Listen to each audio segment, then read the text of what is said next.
Okay, so by now, if you've been floating around social media for long enough, you'll notice an absolute plethora of videos on Lance Stroll and his complete and utter incapabilities of being even an average F1 driver or a relatable human being. I myself did a video recently about how Lance could be doing irreparable damage to Aston Martin F1 team, so guilty as charged. However, what I want to look at today is that with Lance Stroll's reputation being absolutely rock bottom following the Brazilian Grand Prix, can anything be done to salvage his reputation and change him into a likable F1 driver? Now, the easiest and quickest answer is no. No, he can't. He's totally unsalvageable, and that will be the case forever and ever and ever. But despite this, I think there are things he can do just to improve things slightly. Even if it's just raising the bar from useless to fairly incapable, I think that would be considered a success. And I think it's worth looking at because unless he's bumped out of Aston Martin for whatever reason, it looks like he's going to be around for some time. So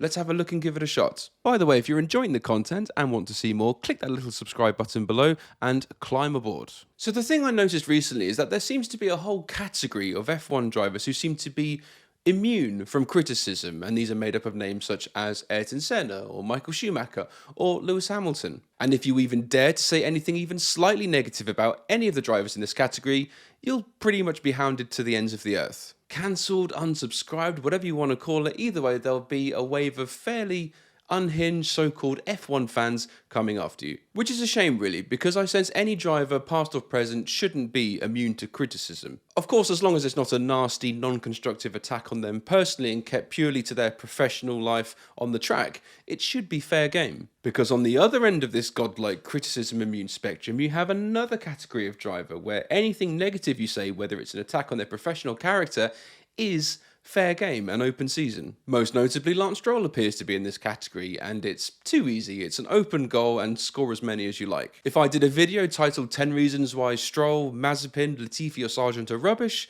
nobody would blink. However, if I did a video titled 10 reasons why Hamilton is rubbish, the missiles would start firing fairly shortly afterwards. So the purpose of this video is to try and do something a little bit more difficult and a bit more complex and look at how, if in any way, Lance Stroll's public image, character and just general perception of him can be improved. And ultimately, is there anything that can be done at this stage, and it is a late stage, to make him likable? Almost as if a PR agency decides to take on the job to try and improve things. So before we get into what options might be on the table, let's just do a little sit rep on all things Lance Stroll. By the way, if you are part of Lance's PR team and you do want free advice, please feel free to write a letter to Paul at the Grid Gab, Wimbledon, London, and the postman will do the rest. Okay, so first things first, he appears to be totally and utterly unlikable in any shape or form. Appears to have a complete lack of empathy for anyone at the team, especially for the poor folks who have to rebuild his car continuously. And secondly, he's never been held accountable for anything in his F1 career and doesn't face the same responsibilities or repercussions as any other driver. He never accepts anything as his fault and also shows no willingness to learn from his mistakes. So zero responsibility and zero accountability, which makes him unrelatable in any shape or form. And you may have noticed people who don't accept responsibility or accountability on things aren't generally that liked. And thirdly, he seems to lack any form of self-awareness, especially on his part, as you'll see in this clip.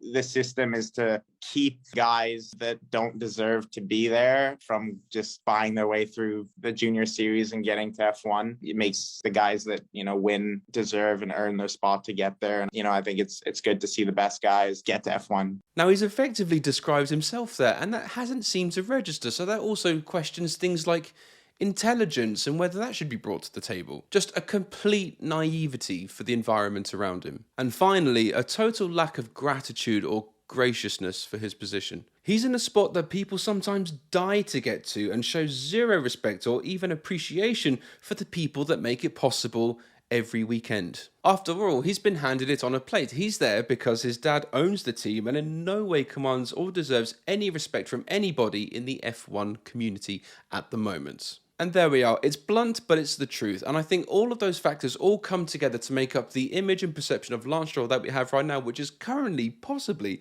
the worst in motorsport today. Now, it's not all hate. I'm trying to be as constructive as I can. And it's just the fact that if you want to build something new and shiny, you have to demolish the abandoned, dilapidated building that was there before it. So let's have a look at how Lance Stroll, who shockingly is still just 26 years of age, can start to turn things around. So we mentioned earlier about the lack of empathy or just regular human emotions such as guilt or shame. Now surely these are the easiest and quickest things that he can change. So how about when things go wrong, such as spinning off and beaching the car whilst trying to rejoin the circuit? How about admitting that you screwed up, you made a silly mistake, as normal human beings do, and you've wasted the team's time and effort? Showing basic accountability and an understanding of the feelings of the team and personnel and engineers around you. And also, if you do mess things up, rather than hiding inside your trailer or getting the first chopper back to the airport, how about being present around the engineers who are working their hardest on your car? Now, of course, having Lance or even other people in a current modern F1 garage could be a hindrance because it's just an extra body that people need to walk around. And I know it's simplistic, but instead of getting out of the car and shoving your engineer, how about make sure that you're keen to look after them and show them that you're actually on their side a little bit? Even if it's just bringing them tea or coffee, listen to them, get feedback, even hold the torch for them if you have to. I mean, this is a bit of an old school way of doing it, but AD Jordan mentioned on his fantastic Formula for Success podcast with David Coulthard that he had a situation with Andre De Cesaris, I think it was, where he kept wrecking the car pretty much every weekend in the early days. And because of this, he insisted that De Cesaris stay with the engineers all night, stay up all night while they're fixing his car, saying that you are effectively going to be their servant, you're going to keep them happy, and you're going to do anything they ask and bring them anything they need. Whether that's tea, coffee, chips, doner kebab, anything, just make sure that you're up there with them. And apparently he did just that, and it did earn him a new respect for the engineers, and also the engineers learned more about De Cesaris himself. By the way, correct me if I'm wrong, I think it's De Cesaris, but if you know better, please let me know in the comments. And yes, it's old school and simplistic and probably a bit out of kilter with how F1 is today, but it's still low-hanging fruit. And if I saw him do that today, especially if he had some sort of incident at the Las Vegas Grand Prix, I would kind of think, oh, that's interesting. And that brings us on to when other drivers aren't at a Grand Prix weekend, one of their continuous thoughts must be about their career. What's my current contract? Can I get an extension? Can I get a drive elsewhere? What's my current value? Is my career going to even end tomorrow? What if I have a bad run of form? Is that going to mean things are just game over? But Lance doesn't have this because of his situation with his dad and Aston Martin. Other drivers sink where he can pretty much just walk on water. No matter how bad things are, he'll always have a seat where perhaps more deserving drivers get dropped. There's also the factor that he appears to just straight up not want to be there sometimes, or at least has fallen out of love with the sport. So how do we go about correcting this little matter? Well, it's actually something that might correct itself. There's on and off stories about a takeover or higher investment into Aston Martin from Aramco, or perhaps some other big scary multinational companies. Now, if this was to happen, leaving Lawrence Stroll with less of a say, it means that Lance would be very welcome just to walk away or even have to fight for his spot. That being if he's not dropped completely outright. And therefore will have a taste of the normal reservations that other drivers go through. And let's face it, Lance does not drive like someone who's had 8 years in Formula 1. So there appears to be absolutely no growth despite having every opportunity and chance to do so. So what if he publicly accepted his faults and said that he's not been at his best and I've had the wrong approach